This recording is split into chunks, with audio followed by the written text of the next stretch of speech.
Hey guys, this is Chesney Hawkes here. You are watching My Hammers 11 with the one and only Russ.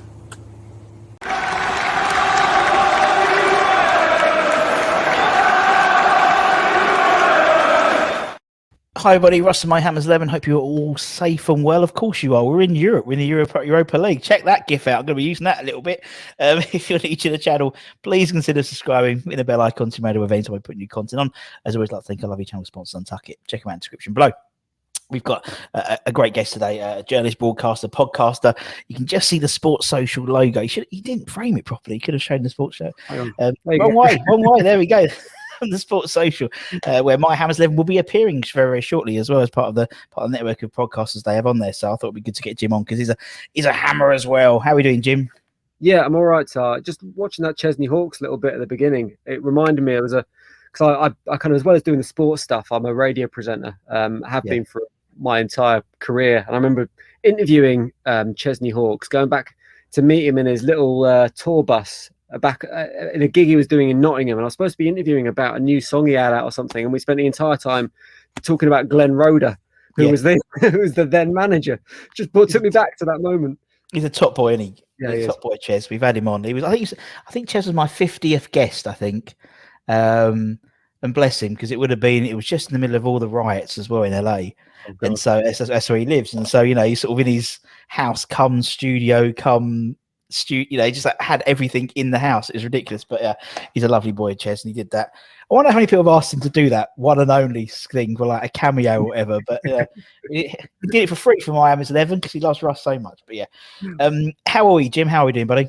Yeah, really good, thanks. Like I say, after the drama of the final day of the season, feeling much better and surprisingly more positive than I felt in 15 years about football, I think. It's so true, isn't it? I know exactly. There's a real sense of optimism around West Ham. What worries me is that optimism is misplaced, and I think we all feel the same thing as Hammers fans.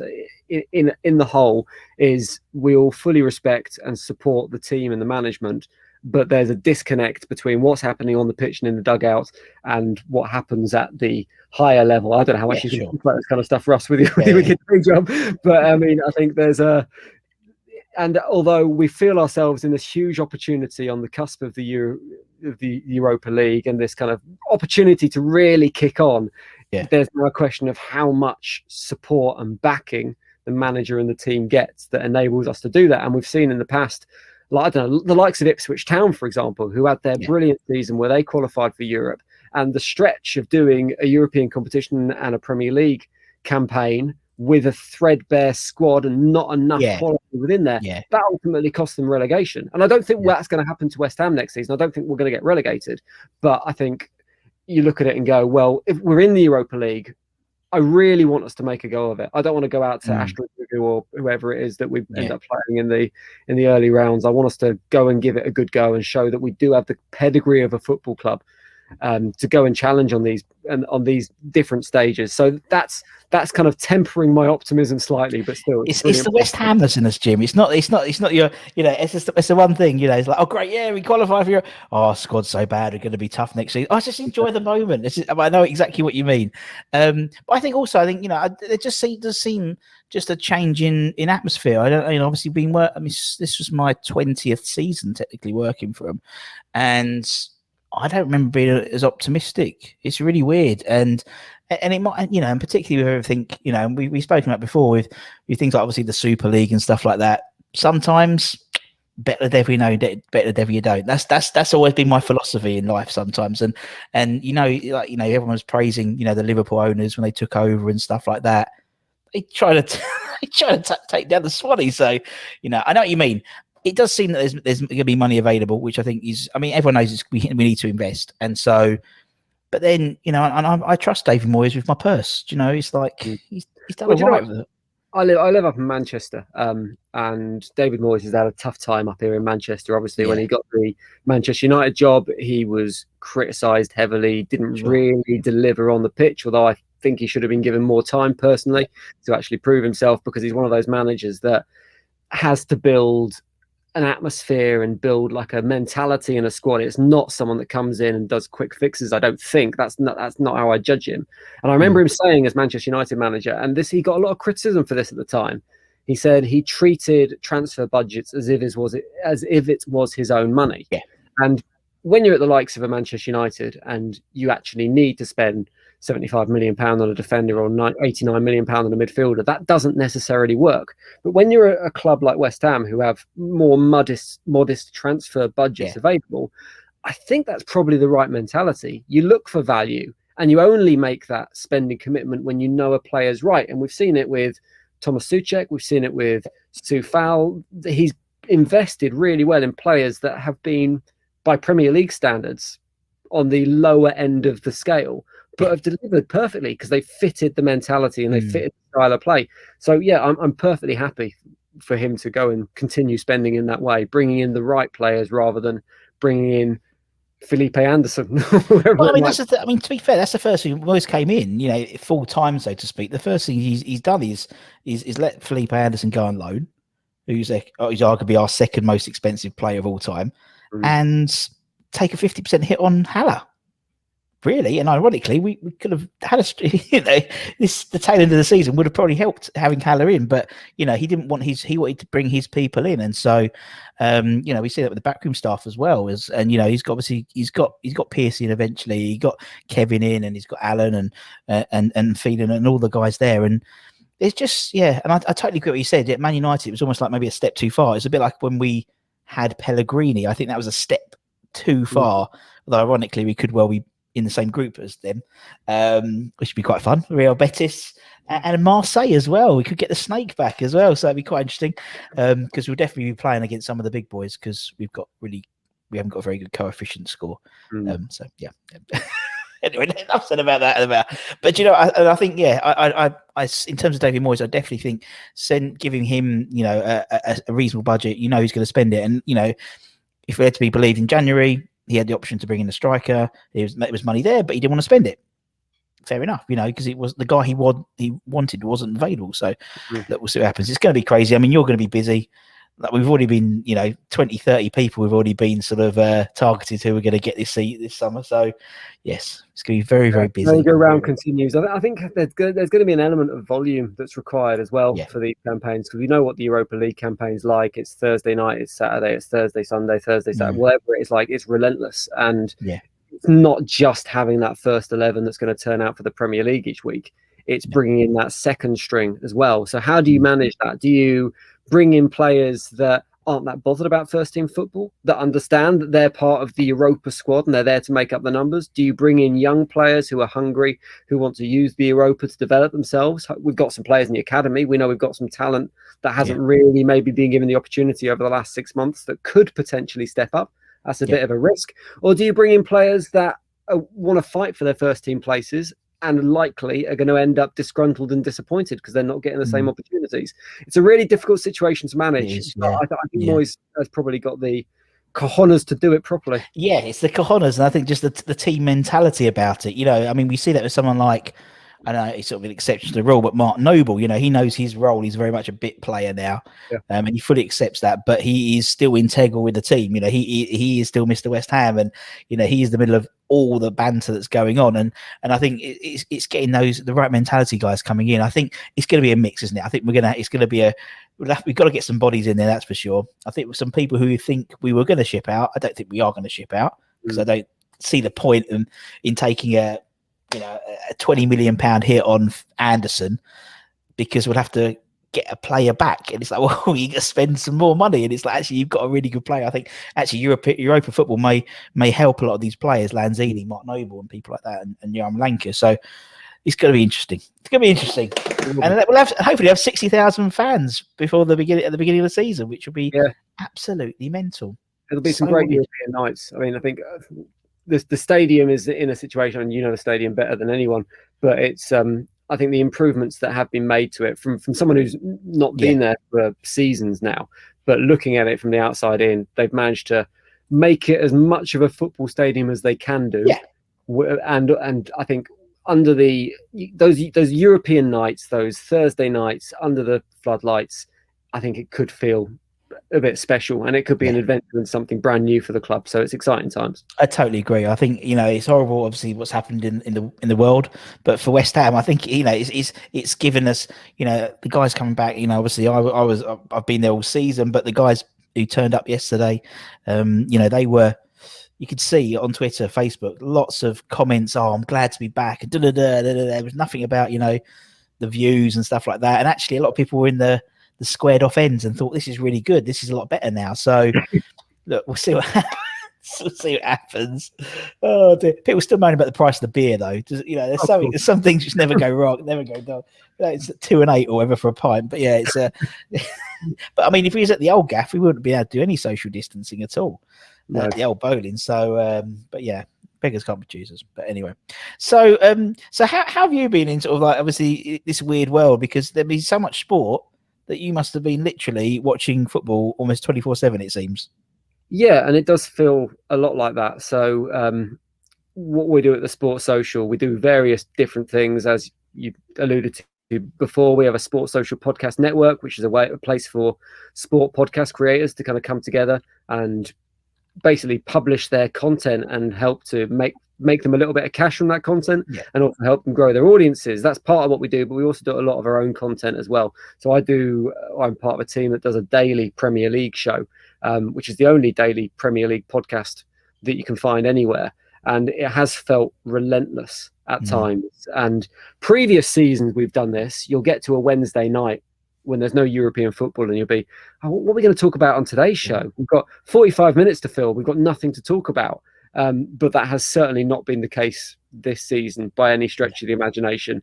It's just felt non-stop and constant to the extent I think I've kind of got used to it now. Yeah. That it's just felt relentless, that there's always going to be a game, and those weird days where there haven't been a game of Premier League football, particularly towards the end of the season, have almost felt strange, that there hasn't been a game to talk about or a game to watch on telly. So yeah, my Sky Sports subscription's gone up. My wife's slightly less impressed with the amount of football I'm watching, and there's been a lot of football to talk about. But I think what I've really enjoyed about this season, and it's been a weird season, it has been relentless, but what I've enjoyed about it is the amount of stories that have come from it and the amount of big events and talking points right the way across the league. And I think it was quite unusual in that the relegated teams were all relegated pretty early this year. Yeah. Normally you'd have the last 2 or 3 games, there'd be one place to be decided, but that wasn't the case this year. But there was loads of other things going on. Newcastle almost getting sucked into that relegation battle again was fascinating. Watching the scrap for the European places that we've been involved with has been fascinating. Leicester's capitulation at the end of the season, that's seen them, they look nailed on for a top place. And we've all enjoyed laughing at Arsenal as well, and the shitstorm that's been happening at North London. There's been so much going on, and I mean, we even forget about how terrible Manchester City were at the start of the season, and how they basically had to rebuild the way they play as a team from the defense going forward. And they started off playing this really defensive football and then building on that, and they culminated in winning the league by 12 points. So there's been all these mini dramas going on right the way through the league. It's been absolutely fascinating, but it has been relentless. Yeah. I think my biggest win is finding, what I quite like to do is, obviously when there was every game televised, is what channel are we on? So it's literally, it was like Sky Sports, no. Okay. BT Sport, no. Amazon Prime, not BBC. A bit like the curveball, BBC One, just throwing a Premier League game in. I used to love that. But yeah, I mean, yesterday it was on Sky. We were on Sky One yesterday, just before The Simpsons. It took me ages to find it. I was scrolling around trying to look for it. It's been impossible. I just Oh, it's brilliant. I do love it. I mean, let's say now we've got a break until the Euros, and then we start all over again with the Euros. So I think that's going to be weird as well. I'm looking forward to that as well. I'm looking forward to it. There's not many. We've got a few. Obviously, West Ham have a few players playing in the. Obviously, the England squad's not been announced yet properly, but assumption is Mr. Rice will be there. But there's not many West Ham players. Obviously, you've got the Czech boys. You've got Fabianski. You've got Rice and the rest. So it's not like we've got too much to worry about. So we can sort of enjoy football. Considering how congested this season has been, I think it's going to be really valuable for those players to have a little bit of a rest and have a bit of time off. And definitely, I think the way Souček and Soufal play, you do look at them and wonder. And I mean, they're never going to get injured because they'd lose. The pair of them would have both legs cut off at the knee, and they'd still consider themselves fit to play. So that's not going to be a concern. But also the energy levels that they both put into games. I think there is a slight danger of burnout there, potentially going into a long season as well. But I'm quite glad that we have not too many representatives going off to the Euros this year. Yeah, and also because we're in Europa League, we go straight into the group stage. You don't have to qualify or do any playoffs, so I think we start until September. I think you're at the proper Europa League group stage. So again, unlike a Wolves who had to qualify and played like 102 games, like ridiculous, played a stupid amount of games last season, season before last. We don't have that sort of. At least we've got the guaranteed 10, 12 games or whatever it is, and then we'll see. So, then we'll see what happens. Hey, what will be, say la vie. So, Jim, you mentioned you living in Manchester now, but we spoke about obviously being a West Ham fan. So, the first question I always ask, and 16 minutes in, that's a bit of a record for me today, is why West Ham? Why is it your club, Jim? Do you know what? It's partly. I mean, I grew up down south. So weirdly, the school I went at, most of my friends down south were Manchester United fans. So I should have ended up a United fan, really, as my mates were supporting Manchester United. And that would have been a much easier life up here for me, supporting a team with a relative success. But the reason I ended up supporting West Ham was actually from something that turned out to be completely untrue. So I was told that my granddad played for West Ham before the war. And it was like pre-World War I, I think it was. He was like in the reserve teams or something like that. And this is a story that was passed down. And it turns out he never played for West Ham. He played for Bolton Wanderers. So I should be a Bolton Wanderers fan because that's the basis I made my choice. But I kind of started following them. My family weren't particularly into football, hence them getting the story wrong, I guess. So I started following them that age. And I ended up sitting next to a fella at my school. I kind of had a passing interest in West Ham, and I sat next to this guy called John Peddy, and he was a massive West Ham fan. And I sat next to him in our history lessons, and he gave me some West Ham Panini stickers. He gave me Tony Cottee, Ian Bishop, and Tim Breaker, I think it was, 3 stickers, and they kind of sat on my history book, and that was the beginning of it. And then it's one of those journeys, isn't it? Once you start following down the route, you can't turn back, and you get to a certain point in your life, like when I found out that my granddad never played for West Ham, and he did play for Bolton, and it's like, it's a bit late now. I've already gone through the pain and suffering for however many years. I've got to continue. So that's why I'm a West Ham fan, and I'm proud to say that my son, who's 8 years old, who could easily be supporting Manchester City, where all his friends go and seeing their success, he's decided he's a West Ham fan. So it's something very cathartic. It's very proud of that, isn't it? When it's like, he's decided to pick the club, necessarily. No, it's good, man. But I mean, to be honest, in that sort of the 2000s, sort of the mid 2000s, 2010s, obviously the 2012s when we got promoted, it was a bit like Bolton because we had Big Sam, we had Kevin Nolan, we had like Abdoulaye Faye, we had Matty Taylor, we had Jussi Jääskeläinen. We had these players throughout our time at West Ham, so it's not too bad with Bolton. I suppose. I'm quite relieved I'm not a Bolton fan nowadays. Although they got promoted the other day, didn't they? So yeah, but they've had to get down in the first place, haven't they? In order to get promoted. That's a good point. It's like my friend is a Sunderland fan. I feel very sad. My friend is a Sunderland fan at the moment. But that's the thing. I mean, do you know what? My journey to West Ham is very similar, but I don't know if it's true or false. So on one side of my family, both sides of my family supported West Ham. I had no chance at all. But my mum's side, there was the story was that my great grandfather was a coach for the Thames Ironworks. Okay. Now, obviously, that was 1895. Obviously, so Christ knows if it's true or not. But that's the family story. So very similar to yours. But you have historians to go back. I don't know if apparently they sacked him when they turned professional. So that does sound a lot like my family, to be honest. So it could be well be true. But in a way, it doesn't really matter, does it? It's like it's become folklore. It doesn't really matter whether it's true, and it's more about the impact that story has than whether that story's true or not at the start. Exactly, and I love the fact it's a great story. The fact is, you suppose West Ham was based on a lie. but Yeah. that's what I love.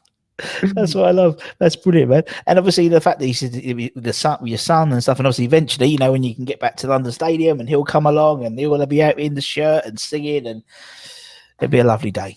Be a lovely day. I will miss that walk down, the walk down from Upton Park station, or from from Upton Park station to the ground, and the kind of that was one of the things that I used to absolutely love about coming to see game, and not even so much the ground, and it was a great ground to watch football in, but that little walk and the sights and sounds and smells. I think it's the kind of thing that, as a young person, kind of going to a football game for the first time, it's such a unique experience that you don't get anywhere else, and you don't get it nowadays going to these big stadiums, whether it's West Ham or Wembley, or whether it's the Etihad, whatever it is. The experience is totally different. It's much more sanitized in many ways. You don't get the same variety of people. You don't get the same variety of cultures. So I will miss that aspect of it, and that kind of excitement, and even like the queuing up for 2 hours at the station afterwards. When you kind of end up missing that. It's all part of the experience. So we will never experience that, but there's good times ahead anyway. I know exactly what you mean. It's just the way it's football in general, isn't it? The way football has become more sanitized, but sort of I don't know, sterilized is that the right word? But it's like, you know, it's like I've never been a fan of Wembley. Sort of getting there, you know, sort of that Wembley way, you know, there's just nothing until you get into Wembley. Whereas obviously we had 3 years where we were at Cardiff, at the Millennium Stadium, for like the FA Cup final, 2 playoff finals, and that was incredible because it was bang in the middle of Cardiff. There was pubs all over the place. They split the city in 2, and it was just so much fun. But as you said, because football stadiums are moving to bigger places, there's need more space, there's more expansive. You don't get the Bramall Lanes and Burnleys and places like that, and West Broms, or most of them are relegated now, unfortunately. But Bournemouths, and they're sort of great days out, you know. And I think that's why people look forward to those away days in those smaller grounds, because it's almost like a reminiscent. You know, you can go to the Etihad or you can go to the Emirates, but they're just, you know, if you took off all the chandlery, they're pretty much similar. Yeah, they're all just, you know. So whereas, you know, is it Brentford's old ground? You had a pub on every corner, didn't you, or something like that? And so I know what you mean. But I think that's football in general, not just the stadiums. I find it's life in general. It is, yes, life. Yeah, it is. The shopping centres versus the high street or music venues kind of sanitized a little bit. So it is part of it. I think the missing piece of the puzzle in this country, that they get right in the likes of Germany, and I think there's a lot of stuff said about German football that isn't necessarily as brilliant as everyone says, like the 50+1 rule. I think everyone goes, oh, this is the model for ownership, when no one really understands it. So put that to the side. I think the fan experience within Germany, they work so hard on that, and that kind of makes up for the fact that you are going into these like sanitized stadiums. Like the Dortmund Stadium is a relatively modern stadium. It's not in the round that it's not massively new, but it's kind of in the middle of an industrial park. There's not pubs and on the corner and all that kind of thing. So it's got a similar setup to a lot of the stadiums now. And there seems to have been a lot of effort and work put into the fan experience, which is feels like a horrible corporate thing to say in the first place, doesn't it? Fan experience. That maybe that needs to be the focus of where we're going in this country. And I think we'll learn from that, because it's a relatively new part of what we're doing, I guess. Yeah, no, exactly. I think you're right. I think it's just societal in general, and I think you see Dortmund, you see just the experience. I mean, that's why everyone wants to play Dortmund in the European Cups competitions, because they want to feel that experience. But the same as like Barcelona. I mean, I've been to Barcelona and I've sat at the top, and I could have been anywhere. I'll be honest. I could have been anywhere, you know, because I literally have been, because it's like, you know, about a mile up at the top. But it's one of those things. I think it's horses for courses, isn't it? I think it's the fans make it as well. So like yesterday's game, you know, there was only 10,000 of them, but Christ, did they make a sound? But they're all season ticket holders as well. Do you know what I mean? They're not, you know, football tourists or anything. No disrespect to football tourists, but they're not football tourists. You know, they literally they pay their season ticket up front, and you know, so they are proper fans. You know what I mean? So it was a special day, a very, very special day. But I think, as I said, I've interviewed. We've had probably almost 350 interviews we've done. We've interviewed about 70-ish ex-players, and it's not just the and they talk about the stories of their times, and football just seemed to be more fun. Yeah, Just seemed to be, it was personality. We've had the Razor Ruddocks and John Moncurs and Trevor Sinclairs and Artsons, and we've had the Tony Cotties, and they just seemed to be like, football was fun before maybe social media took over, and you couldn't go to a Christmas do. I mean, no one has Christmas do's anymore. It seems they're Christmas parties. I do think there's different elements that play into that, and I think part of it is the social media presence and the fact that people can get caught out much easier. I think part of it is that the level of professionalism required now is far higher than it has ever been before in terms of, and I think you can compare generational talents and go, well, this person like a George Best would have been able to cut it in the modern day game or whatever, and that is the case, and you do have these real outstanding talents, but in terms of a level of how fit a player is, it's so much higher now than it has ever been before, because sports science has developed in such a way.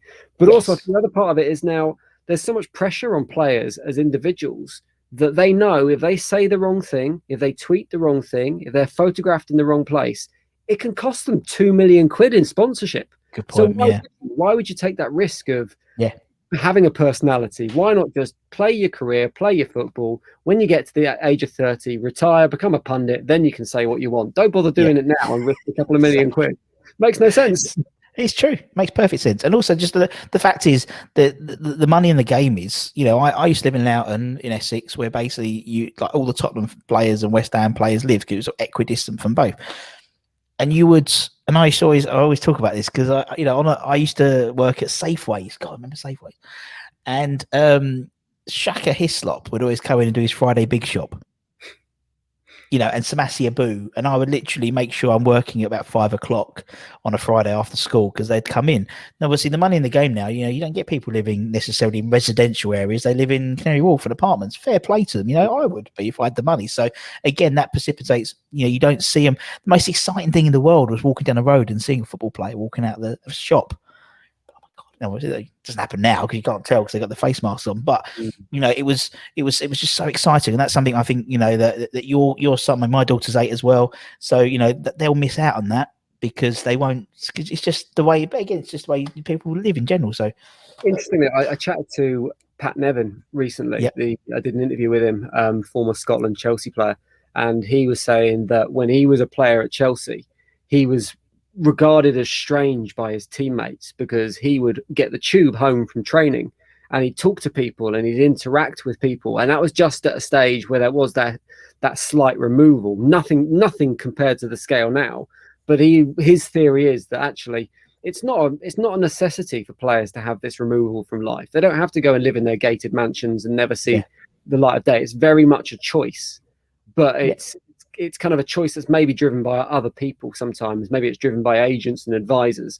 But actually, it would probably help football and help individuals if they did have contact with the everyday man, the person that's paying 60 quid of their hard-earned money every week to go and watch them in a football stadium. Having that kind of interaction would probably be an advantage to the game, and I kind of agree. Yeah, I agree. And that's why, when they have the Hammers Heroes or evenings with Frank McAvenny and Tony Cotty, they sell out because it's the same stories. The stories haven't changed from the boys of '86, but people go because they relate to them, and it's like, they're like a normal bloke. So you sort of lark, it's the same stories, how they tell them, and the chances are you're going to meet them, sign them, recognise them from the last event and things like that. And it's I don't envisage in 30 years time we have a boys of 21 reunion at the Queen's in Hornchurch with Felipe Anderson, Sebastian Haller and Manuel Lanzini taking questions from Mark Noble. It won't happen.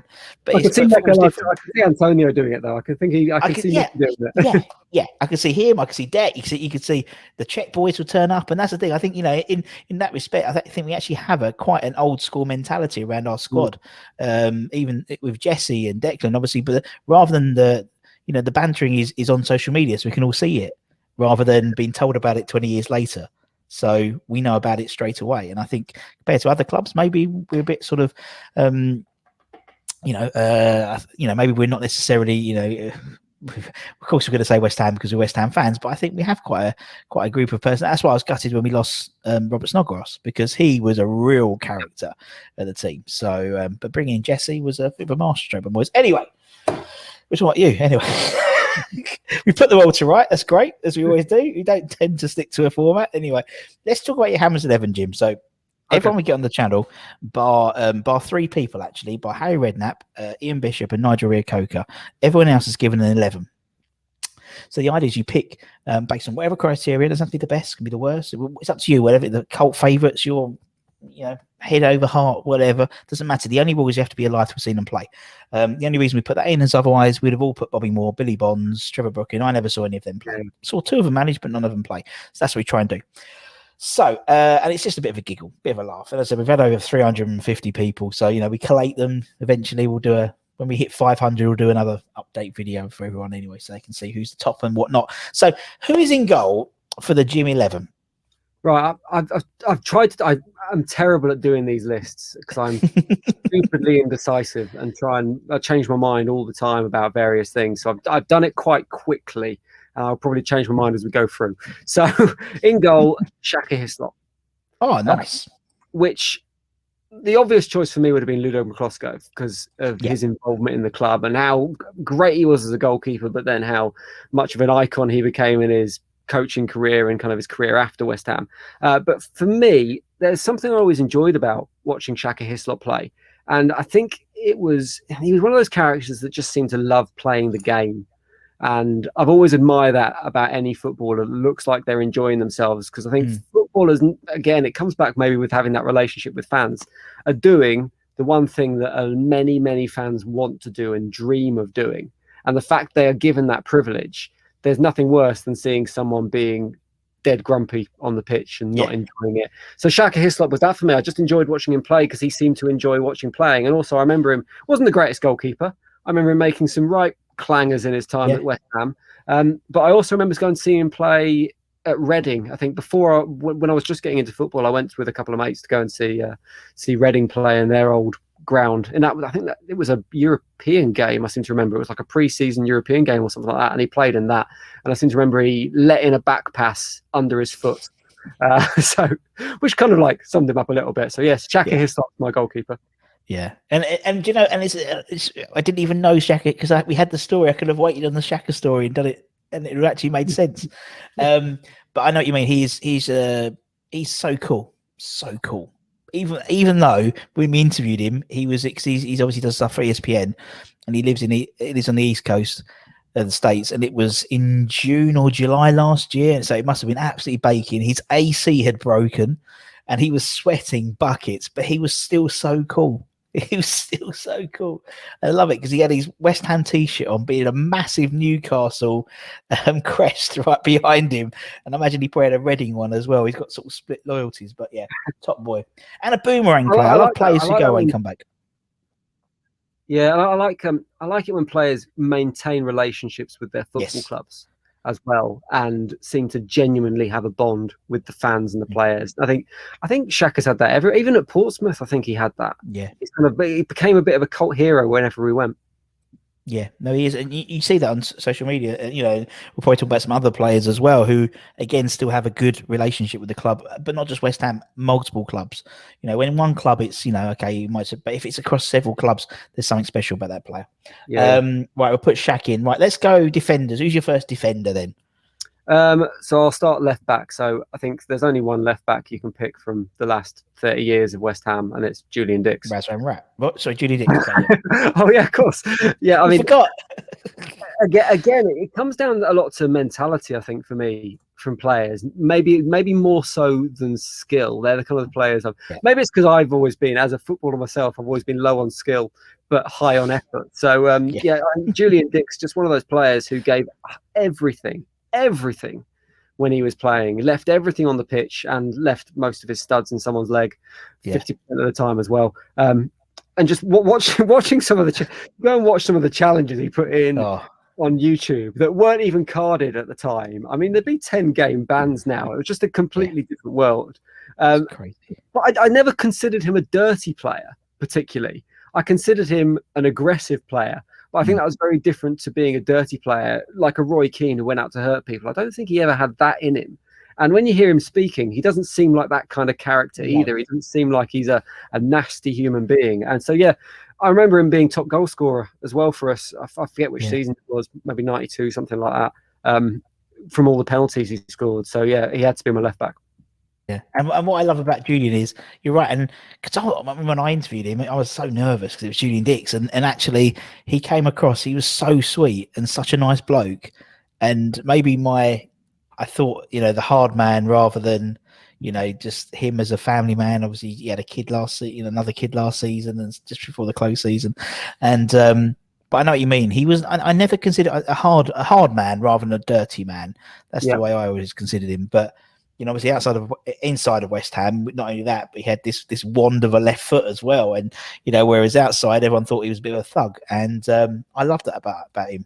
I just loved it. And I loved the way from, a really unglamorous position like left back, he could galvanise a game and a crowd and a team from, not from central midfield, but from left back. It's not the most, sort of pivotal role, but he could do it. And top man, top man. Scored my first ever goal I saw at West Ham. That's why.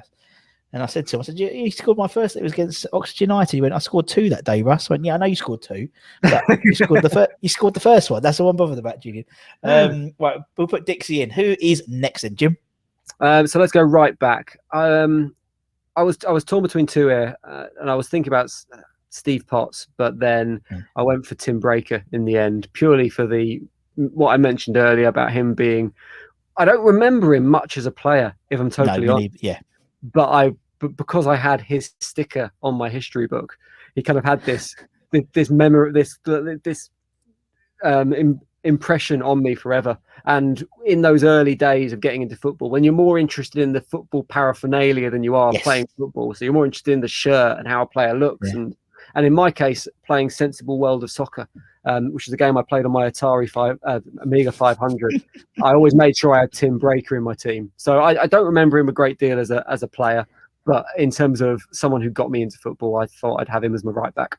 Yeah, and he's someone I think I'm exactly the same with Tim Breaker in that I didn't appreciate it. I see it very similar to how we now appreciate Mr. Soufal, in that he plays a 7 out of 10. Every game, reliable, dependable, but you wouldn't necessarily say, "Oh, he did that one thing today."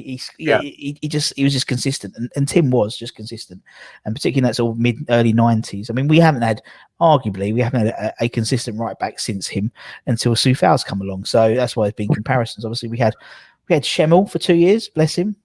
Hammer the year first year, then. Shit, second year. But Tim, top man, lovely guy as well. Right, okay, we'll put Tim in. Who's next?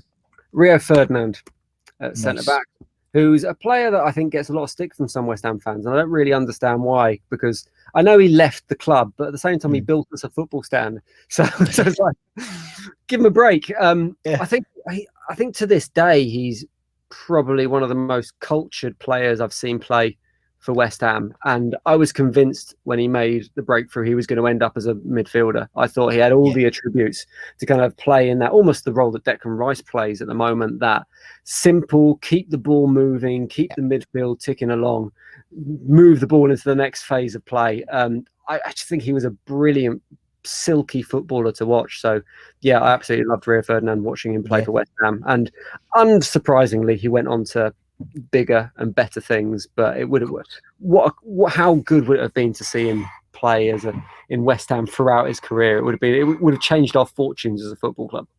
It's so true. And again, it was sad to him to leave, but end of the day, him leaving in a weird way got me my job at West Ham. So there we go, because obviously he left, then they got the new stand, and then I started working when they had the new stand in. So there we go. So vis-a-vis, everyone's sort of slagging him off. We're in the big seat, pressing the bubbles button. Right, okay. No, top boy Rio is absolutely top boy, and I think because Rio and Anton, because there's 2 of them, I think that's part of the reason. There's still that West Hamness about them, because like family connection and stuff like that. And I think Anton had a rough ride as well, because I think he's going to be compared to his brother. And just because you're from the same family doesn't necessarily mean you're going to live up to the same quality. And Anton Ferdinand still did a brilliant job at West Ham. I think he was the right player at the right time for us. Yeah, but maybe didn't reach those levels that Rio Ferdinand had that everyone expected him to reach. So maybe got a bit of pride. Yeah, he did. It was his brother. He was in the same position. You know, when we had Anton on, I asked. He asked that. He answered that question. I didn't sort of probe it. He came. He said, "Yeah, it was tough because because when Rio was under, I don't know when he joined us. Very very young, but Anton was 3 years younger. Literally with him all the time. So he saw Rio's rise, and he was literally doing the same thing, but like a few years behind him. So literally, he was in everyone's mind of because they would look bloody similar as well and stuff like that. But still, he was only the one. He did say something. It was a stat about him and Rio were the only brothers to have won Premier League Player of the Month or something like that. There's a weird thing there. That sounds like a tenuous stat. That's like where's that straws? Let me clutch at them. Where are they? But yeah, no, bless him. I love Anthony. He's a top boy. Right, okay. So who's he going to partner then? That centre back that Rio is. Slaven Bilic is nice. I'm putting him with. I think again it kind of falls into that Stuart Pearce category a little bit. That he was incredibly no nonsense on the pitch. Yeah. He knew how to let an attacker know he was there. But at the same time, off the pitch, just seemed like an absolutely lovely man. Yes. And I think that continued into his second spell at the club. And I think Slaven Bilic was probably let down a little bit during his time as a manager at West Ham for me. So it didn't do anything to damage his credentials. No. But forever. And again, he's another player who came back for 2 spells, isn't he? So. Yeah. So he's I've always had a little bit of a soft spot for Slaven Bilic. Yeah, me too. I know exactly what you mean. For me, Slav was like such a nice bloke, and I think sometimes, when the chips are not the chips are down, where's the opposite of chips? And when the chips are good, then it's great. But when they're down, you've got to be. And he was almost. I think Slav was almost everyone's mate. He wanted to be everyone's friend, and he was such a nice bloke that I don't think.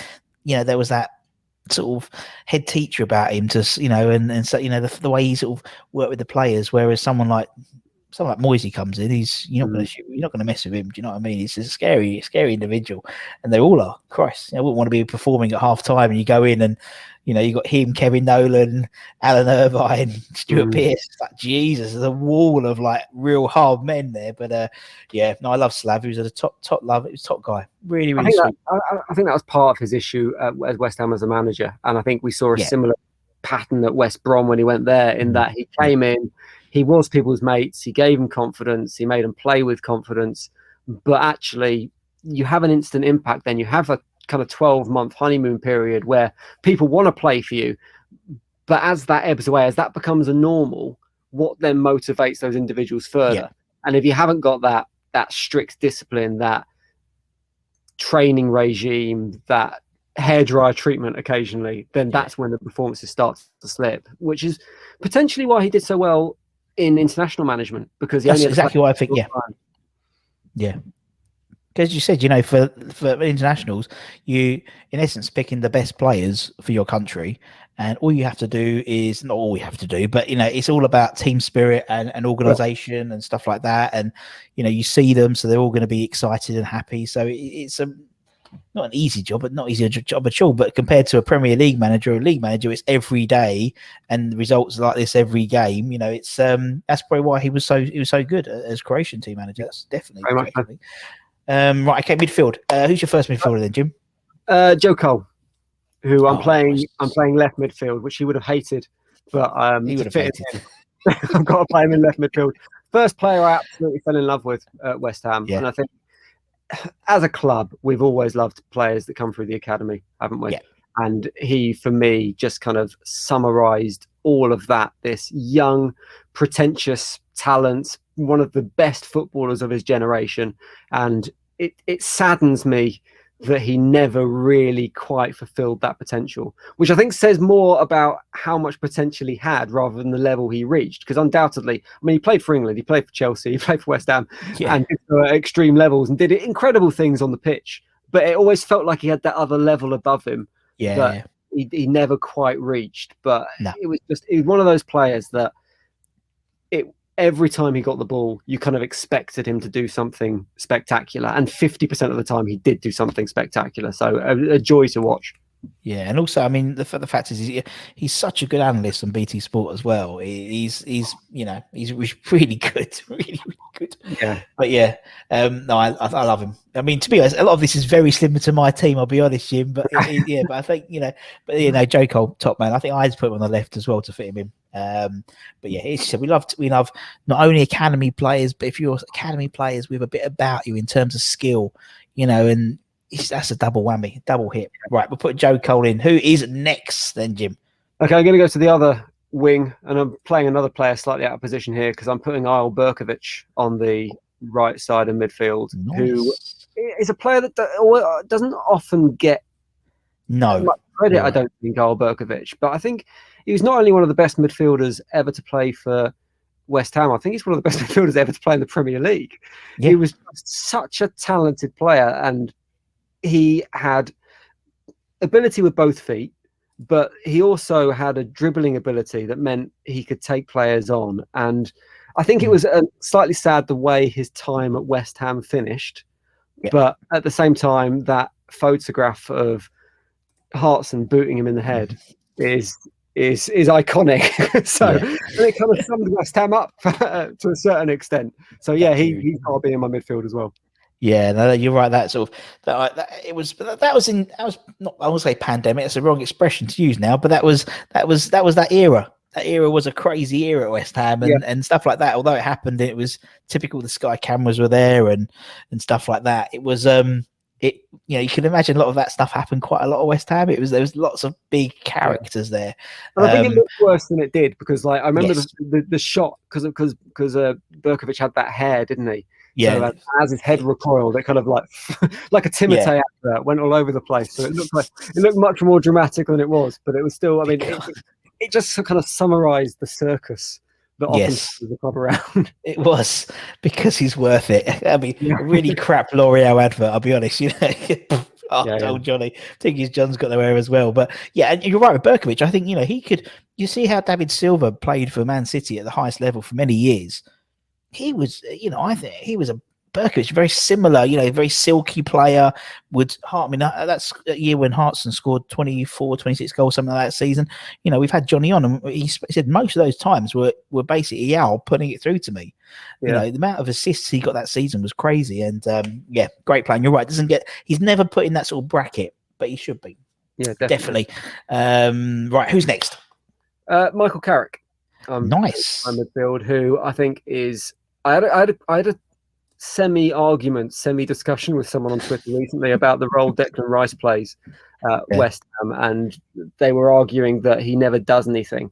And I think Carrick often had has the same attributes that Dec has, in that the reason it looks like he doesn't do very much is because he does it so well.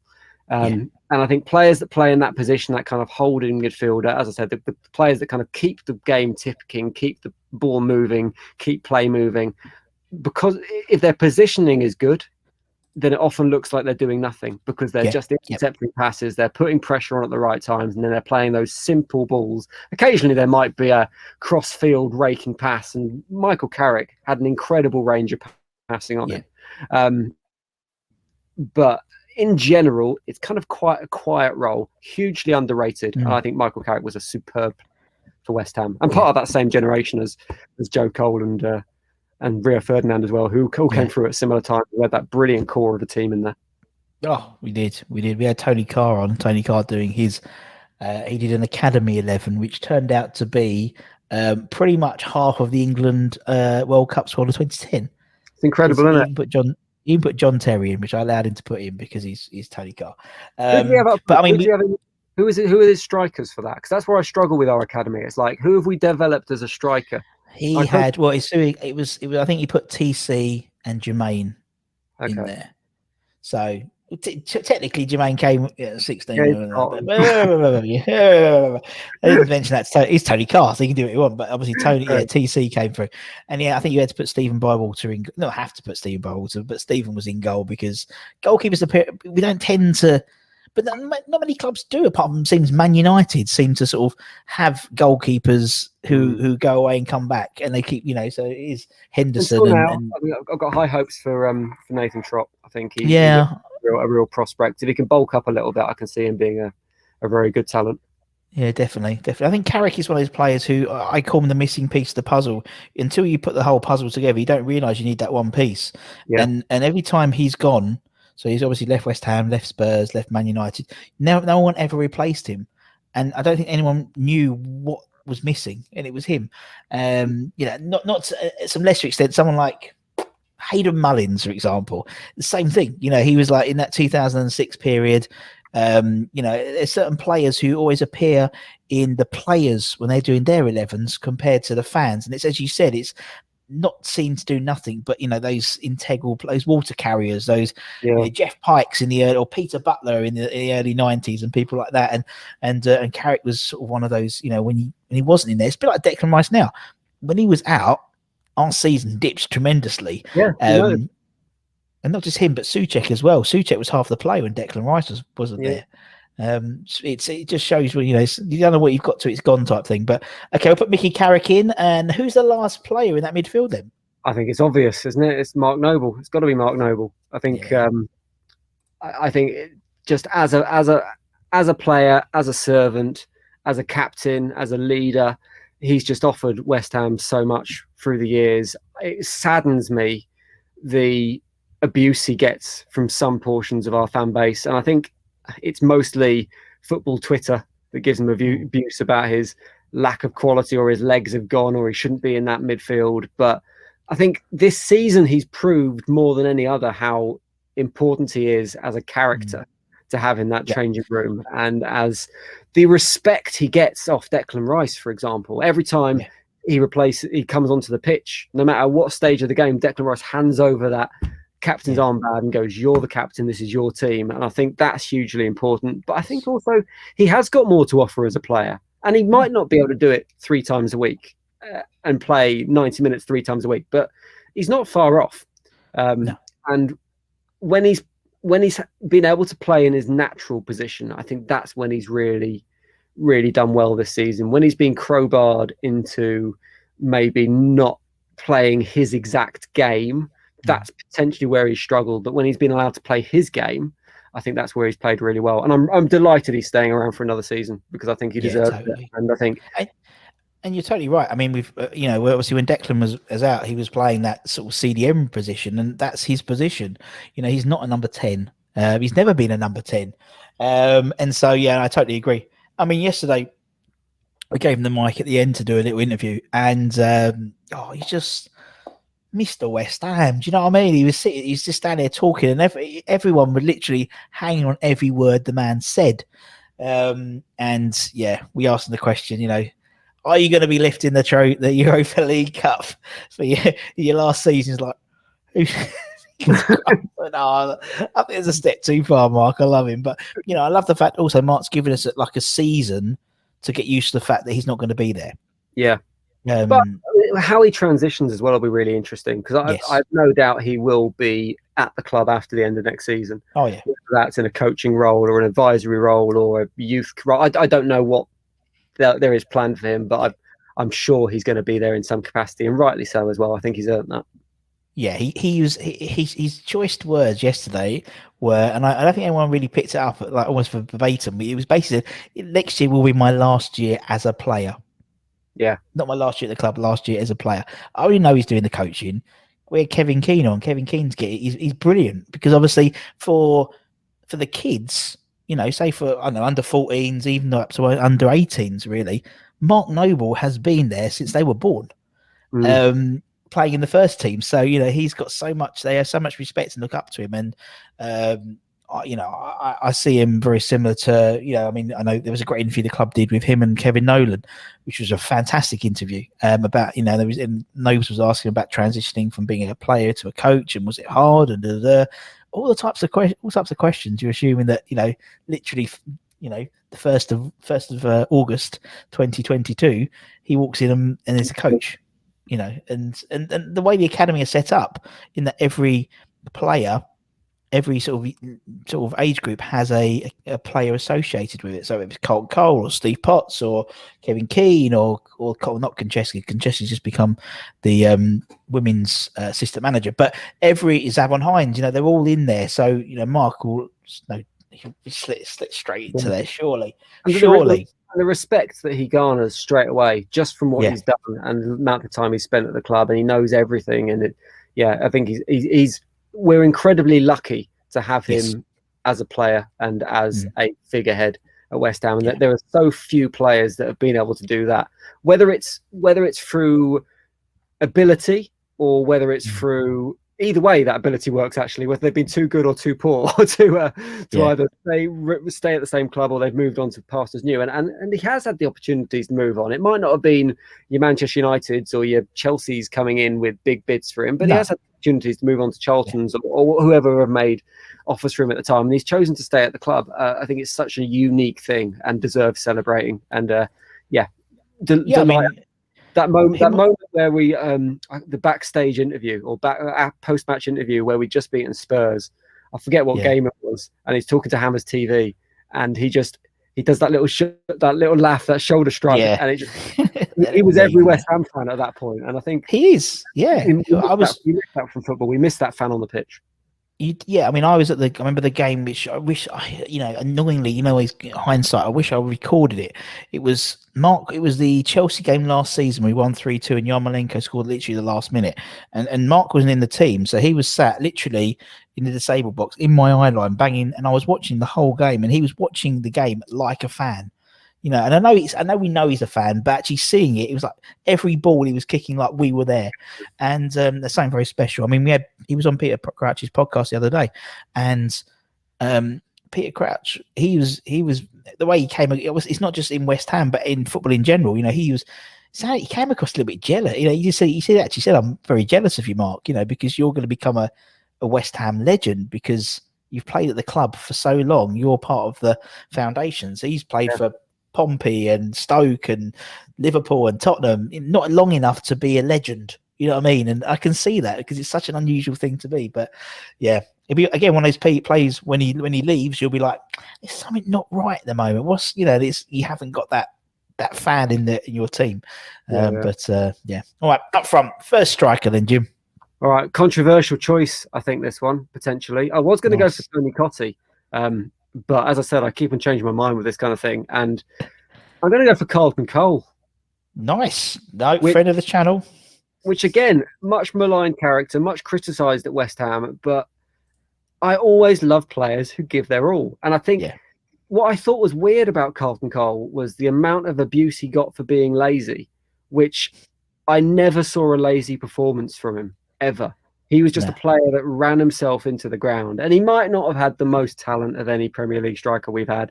He might not have scored the most goals. I think he scored like 50 goals in 300 or something like that, which is a pretty terrible return rate. He's in the top 10. He's in the top 10 Premier League all-time strikers for us. Which is more about West Ham, I think. Canyo's got 49 over 48. Yeah. But I mean, I just really liked him as a player. I thought, again, one of those players that's been away and came back slightly out of shape. Several times, But that season he came back, I forget which season it was now, but when he came back because we'd failed to secure a striker and we were dead short up front, he didn't have to do that. And I'm sure, obviously he was offered money to do it, but he wasn't in the best of shape. He wasn't intending to come back and play football in the Premier League at that point, and he got pelters for having put on a little bit of timber. Still, probably 100 times fitter than you and I, Russ. But still, he came back and did a job for us that season. And I think that was his love for the club that shone through. And I remember seeing a post-match interview with him. I think I might have this completely wrong. In fact, the timeline doesn't work. I don't remember which game it was. It was a night game. It was towards the end of one season at Upton Park, and he did the post-match interview and just came off the pitch dripping with sweat and with steam, rising off his whole body, and it's like everything about him screamed. You knew he'd put an absolute shift in, and I think that's what you got from Carlton Cole. He might not have been sprinting all over the pitch, but the physical attributes he has and the physical battles he went in with centre backs were they you can't do that kind of thing if you're not putting 100% effort in. So I always really liked Carlton Cole as a player. I totally agree. Yeah, and he's just he just comes across as, I mean, he's been on very, very recently, Colton has, and he is an absolutely top bloke, just lovely. You know, so much so he's like, if we do this stream after he came on, he was like, and he was like driving. He's like, Russ, I'm really sorry, I'm gonna be 10 minutes late. I was like, well, why the hell are you phoning me and driving at the same time? It's cool. I don't want to miss it. And I love to lead you about. But yeah, I know what you mean. We like players who put a shift in. You know, it's not their fault if they're not messy. You know, the managers have picked them, but if they give their all, that's all we really want. And I mean, Colton epitomises West Ham until, I'd say, this season particularly, in that he, like, I think there was a game against Tottenham where he scored an absolute screamer, you know, like Messi-esque, you know, Ronaldo-esque volley. And then literally 2 minutes later, he back passes it to Jermaine Defoe to score for Tottenham. But that's West Ham, isn't it? We'd always lose 3-0 to Burnley and turn up against Man United. And that's, he epitomises West Ham. And I just, he's a top boy and I love him. And I love the fact that he's still involved in the club so heavily as well, because it's just keeps that momentum going in terms of that thread about being a West Ham player. Right. Carlton's in. We've got one more spot. I think it's another obvious one. It's Paolo Di Canio, who, for anyone of my generation who watching West Ham, there is no other player that you can have. He's just the kind of player. I mean, I struggle with it slightly because of the character he has become and some of the opinions he has unveiled in recent years. But he's a fascinating character anyway. If you haven't read his autobiography, I really recommend you reading it, because it does go some way to explaining his comments in recent years and his kind of like growing up and how he was involved in the Lazio hardcore growing up as a player, and how he'd flaunt rules about turning up to train with the academy because he was going away with the Lazio hardcores and setting off flares in stadium. And it does go some way to explaining him as a personality. But in terms of an individual and on the pitch, he was just the kind of player that I think West Ham absolutely love. And we saw a bit of it with Payet. We saw a bit of it with Arnautovic to a certain extent. That maverick who personality-wise is a little bit unstable, but that kind of helps them have that spark of magic when they're playing as well. And there were so many brilliant memories from Paolo Di Canio and watching him play, not least things like the goal against Wimbledon. But I was lucky enough to be at the Bradford game, the 4-5 at Upton Park, and he was just central to that game in so many ways, from being kicked all over the shop to getting on his knees and begging Harry to take him off the pitch because he was being kicked, to arguing with Lampard about who took the penalty. It was just pure theatre and pure entertainment, and that's what football is at the end of the day, isn't it? It's entertainment, and Paolo Di Canio was one of, if not the biggest entertainer I've ever seen playing in a West Ham shirt. Yeah, and we just, you know, you'd literally pay your season ticket money to see him play because he was so entertaining. You know, rather than necessarily being on a footballing sort of level in terms of being technically great, which he was, but he had that sort of theatricalism about him, and it was almost like a soap opera, and you didn't know which Paolo was going to turn up. That's what I always loved about him. You know, was he going to be Paolo, just the absolute phenomenal player, or was he going to be Paolo, the petulant child, like at Bradford City? I mean, that Bradford City was basically all that Harry Redknapp era, you know, in a 90-minute match. You know, that happened every game. Some element, it just all happened at the same time.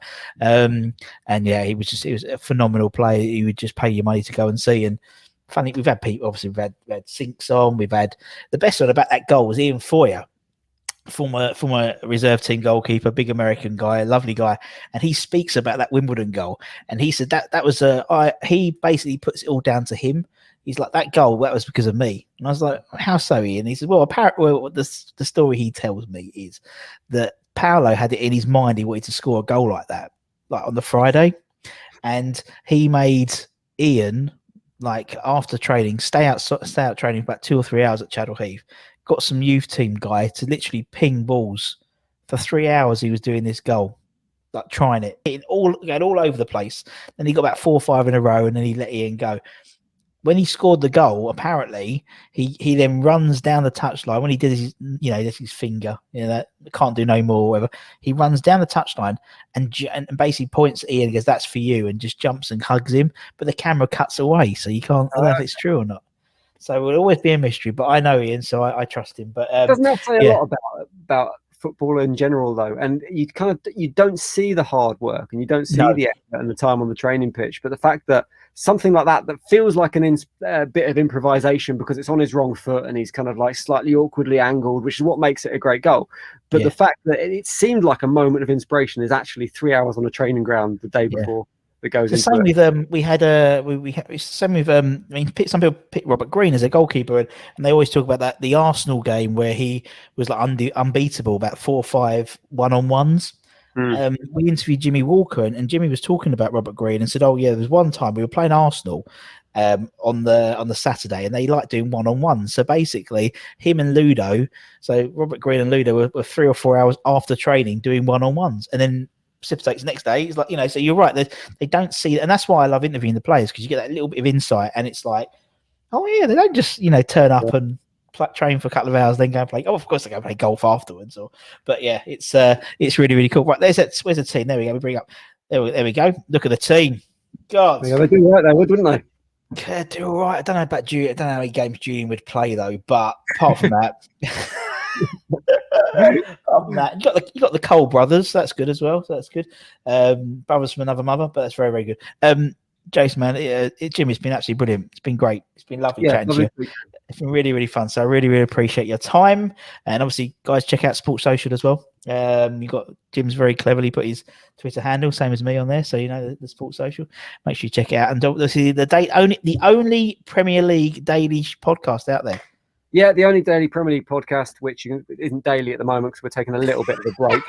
We'll still do 3 a week, which is still pretty good, I think. So we're just taking a break for the games that way. But like, if you are a podcast maker, if you do sports podcasts, come and join the network as well. It's an open invitation. Get in touch. Come and sign up. Come join the team, because the more people there are on the network, the stronger and better it is. So come and get in touch.